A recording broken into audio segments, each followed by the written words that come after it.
Nick Tyrone, neoliberal centrist dad. I've had a few requests through from subscribers, from people on my Substack who have followed some of my Irish commentary from the beginning, saying, we'd love your thoughts on the Irish presidential race and how you, someone in Britain, looking at it from the outside, how do you see it? How do you think it's going to go? Who do you think is going to win?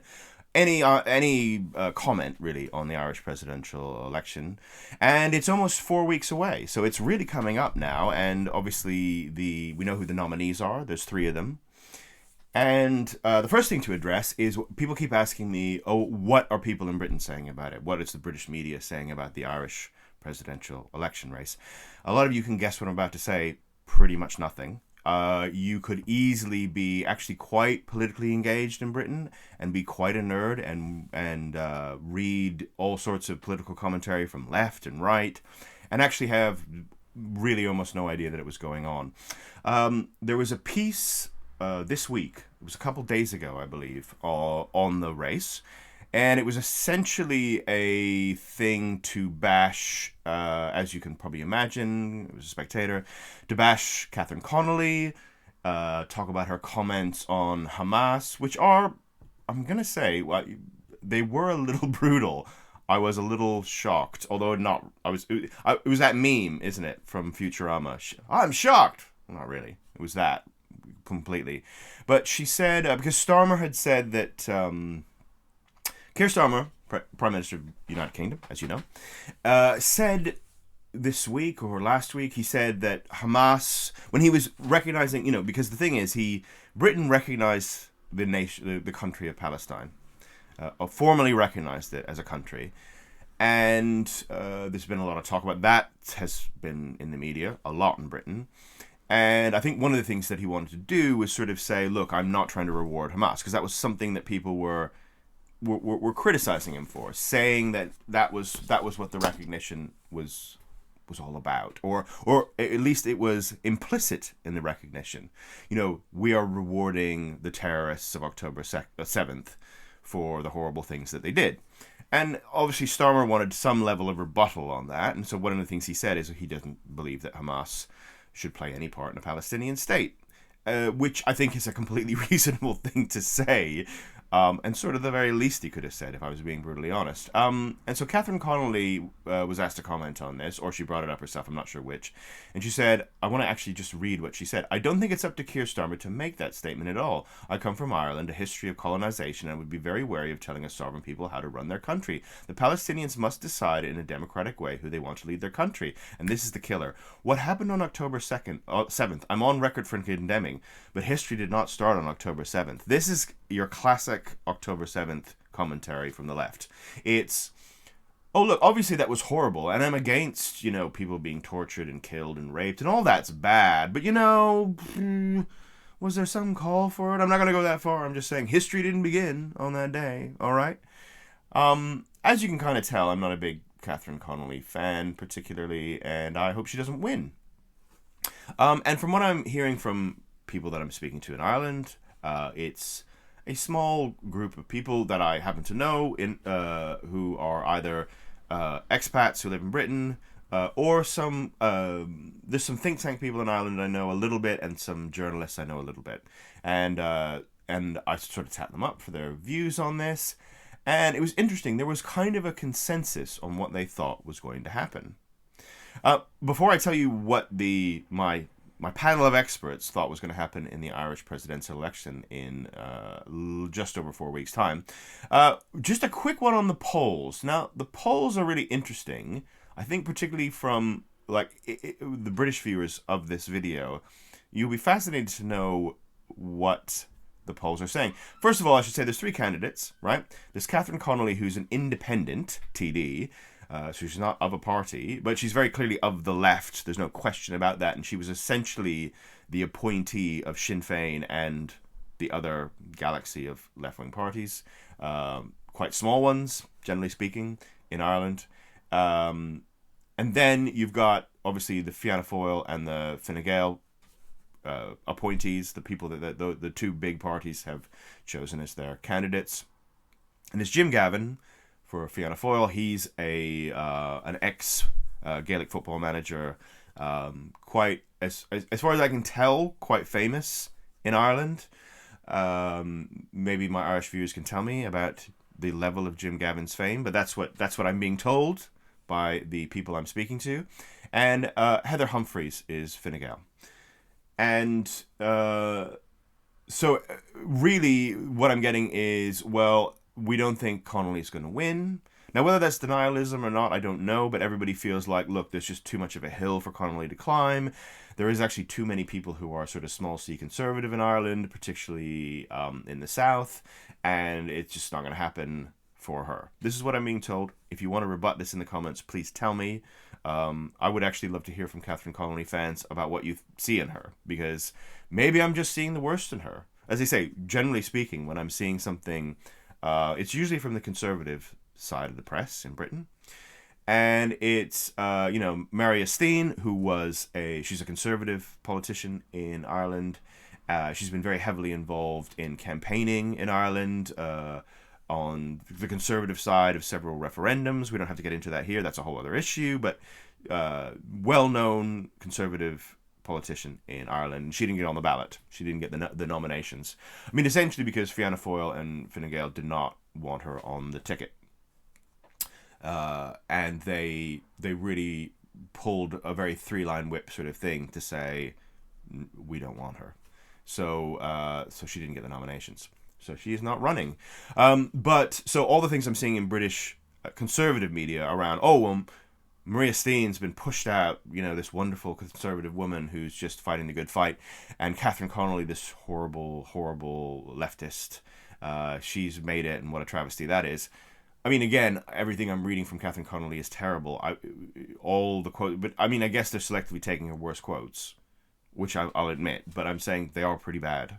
That one about October 7th was like a little bit, a little puke in the back of the mouth.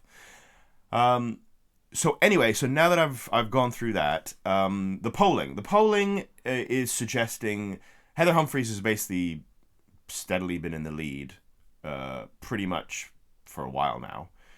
Even before the nominations had closed, and it was a more open contest. But there was a poll that came out, when was this? 14th, so actually a couple weeks ago. I don't know if there's a more up-to-date one. It's a little bit hard to actually track down Irish polling in Britain, which is ridiculous, I realize, but hey-ho, I will get to figure out how to get to better Irish polling, because it's interesting to me. But there's a company we're called by Red Sea, and basically they have Humphreys on 22, Gavin on 18, Connolly on 17. So actually that's pretty tight. But again, what like my journalist friend told me was, but Connolly's kind of tapped. She's reached a glass ceiling in terms of her ability to gain more votes. That's probably what she'll get there or thereabouts in the high teens. Time will tell. It will be, it'll be interesting if she gets way more than that, and everybody I've spoken to is wrong. But there you go. So then the interesting thing about this poll, to me, and this is consistent with all the polling on this that I have seen, going way back months, is 36% of people say they don't know. That's a huge I don't know. That is massive. That's incredible. And it really points to how different, for instance, the Irish presidential election is compared to any sort of election that happens in Britain. That level of don't knows, 20% of don't knows for something in Britain, over any level, a mayoral contest, doesn't matter, is massive. That's like, wow, okay. There's 20% of people up for grabs who haven't, just haven't picked a party or candidate. Amazing. 36, it is an open field. That is 36% with okay, this was a couple weeks ago, so 6 weeks out, right? But, what would be the beginning of a general election short campaign in Britain? 6 weeks. 5 or 6 weeks. 36% don't know. Incredible. That could go... I'm looking at this going, well, this could go any which way, particularly given that Connolly's only 1 point behind Humphreys. However, what all my, very intelligent Irish connections and think tank world and academia and journalism are telling me is and just some of my expat mates who are, who keep their ear to the ground on this sort of thing, they're saying, oh, no, I think Gavin's going to win, and he'll win comfortably.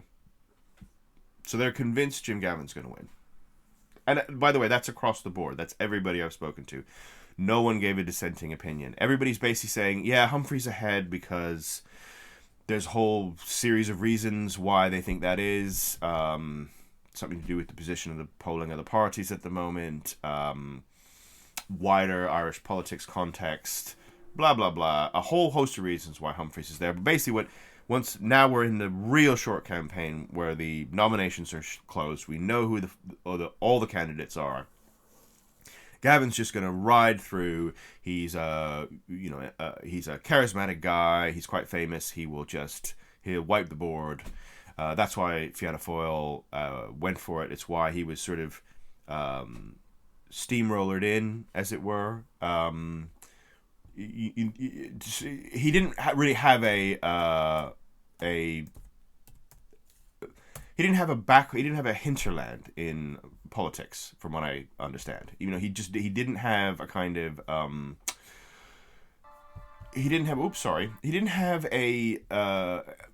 he wasn't a politician, basically. I mean, that's the key. He just wasn't a politician, and so he is sort of that classic thing that you get sometimes, particularly in something like this. And I'm sure if we had a presidential system in Britain, this is exactly what would happen. A famous person, and actually brilliantly, a sort of a sports legend, if you like, being picked. And there's everything I've read about it is basically Martin, the Fianna Fáil leader, just basically sort of steamrolled him through, really pressed it with his TD, said, no, Gavin's our guy, he's going to win. So this could be hype. This could be total hype. This could be a bunch of people who have convinced themselves of something that's going to happen because of, it's almost this idea, he's a famous guy, and Martin has obviously staked so much on really pushing him as the candidate. There must be something to this. Or is it bigger than that? I don't know. Tell me. I was really interested to find out that all the people I spoke to were so convinced Gavin was going to win. And actually, they were so convinced that I'm not convinced he won't, but it almost makes me feel like maybe it's the contrarian in me that's going, really? Maybe not. Maybe not. Maybe not. But tell me what you think. I would love to hear, particularly from Irish viewers, who do you think is going to win? And do you have a strong conviction about that? And if so, why? Why do you think whoever, Humphreys or Gavin or Connolly, is going to win? What is it about them that you think, and what is it about where the country is that makes you think that they're going to be the next president? Anyway, it'll be fascinating. I might do another video on this. If enough interesting stuff happens that trickles through to me, and I have enough interesting conversations with Irish friends and colleagues and people that I have a professional relationship with, and something interesting comes up, I'll do another video. But I thought this was an interesting thing to do. I'd been requested it a few times. It was an obvious one to do, in a sense, because it's coming right up. And I'm so fascinated by how open it feels from where I'm sitting looking at the polling, but then how no, it's going to be Gavin. From everybody. And as long-term people who have some perspective on Irish politics history will know, these contests tend to be quite free-ranging, and actually lots of times the underdog pulls through or something unexpected happens. So who knows? Let's wait and see. But anyway, everyone says it's Gavin. You tell me what you think. Thank you for joining me. I'm neoliberal centrist dad, Nick Tyrone. We'll be back with you soon, I hope, to talk about something. Maybe it'll be about Ireland. Maybe it'll be about something else. Maybe it'll be whatever comes to mind. If you got this far into the video, i.e. pretty much all the way through it, it'd be great if you could subscribe to the channel. That really helps. It would be great if you could like the video. It would be great if you could comment on the video. Particularly, it would be really great to have a substantive comment. I mean, I don't mind the comments even when they're a bit rude, or, feck off, you, whatever they think I am. why are you talking about this? But fine if that's what you want to leave. But it'd be great to actually have some intelligent conversation as well, particularly on this subject, because I'd love to know what people in Ireland are thinking about who they think is going to win or who they want to win and why. So let me know. Nick Tyrone, Neil Liverstone, Dad. See you soon.